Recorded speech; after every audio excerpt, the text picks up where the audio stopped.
अब आते हैं फिर अपने विषय पे। देवी को मुंड मालिनी कहा जाता है, बहुत क्यों सुंदर। कहा जाता है? केशादि पादांत वर्णन कर रहे थे, तो मुंह जो है देवी का, आप उसमें देखेंगे कि मुंह खुला हुआ है, ललत जिह्वा, जिह्वा बाहर है और जिह्वा से रक्त टपक रहा है, और उसके नीचे देवी ने मुंड मालाएं धारण कर रखी हैं। साधारण दृष्टि से लोगों को ये लगता है कि देवी ने जिन राक्षसों का वध किया उनकी मुंडी पहन ली, जैसे वो अंगुलीमाल नाम का डाकू था बोधिसत्व कथाओं में। ऐसा नहीं है।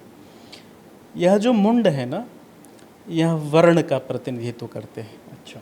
आप देखें कि हमारे भाषा में 50 वर्ण हैं। वर्ण माने अक्षर, अ आ इ ई। इन्हीं 50 वर्णों को देवी मुंड रूप में धारण करती है। यह जो मुंड है ना, यह कर्माशय का भी प्रतीक है। पूर्व जन्मों में किए हुए जो शुभ अशुभ कर्म हैं, स्मृति में ही तो संचित होते हैं। यह मुंडमाला कर्माशय का भी प्रतीक है और वर्णमाला का भी प्रतीक है। हमने पीछे अभी कहा ही था आपको पतंजलि के हवाले से कि यह जो वर्ण होते हैं, यह ब्रह्म ज्योति का प्रतिनिधित्व करते हैं। सोहम वाक ब्रह्म ज्योति रश्मि भी, है ना। तो देवी इन 50 वर्णों को, इन सभी देवताओं को, सभी ईश्वरों को अपने गले में माला के समान धारण करती है। एक और रूपक है यहाँ मिलता जुलता हुआ। कुछ लोग ग्रहों की उपासना करते हैं, दिन रात ग्रहों की बात करते हैं, ज्योतिषी लोग ग्रह बाधा ग्रह शांति की बात करते हैं। अगर कोई व्यक्ति देवी की शरण में है तो वह ग्रहीय परिधि से बाहर चला जाता है। देवी की शरण में होने का मतलब जो राम कृष्ण की स्थिति थी, है ना, उस स्थिति की मैं बात कर रहा हूँ। देवी की शरण का मतलब ये नहीं कि पंडित जी से अनुष्ठान करवा रहे हैं तो देवी की शरण में आ गए। क्यों? देवी नाक में जो नथ पहनती है ना, उसमें 9 मड़ियाँ हैं, और ये एक एक मणि एक एक ग्रह का परिचायक है। अच्छा। तो ये ग्रहों की कुल शक्ति इतनी भर है कि वो देवी के सौंदर्य में थोड़ी सी इजाफा भर कर दे।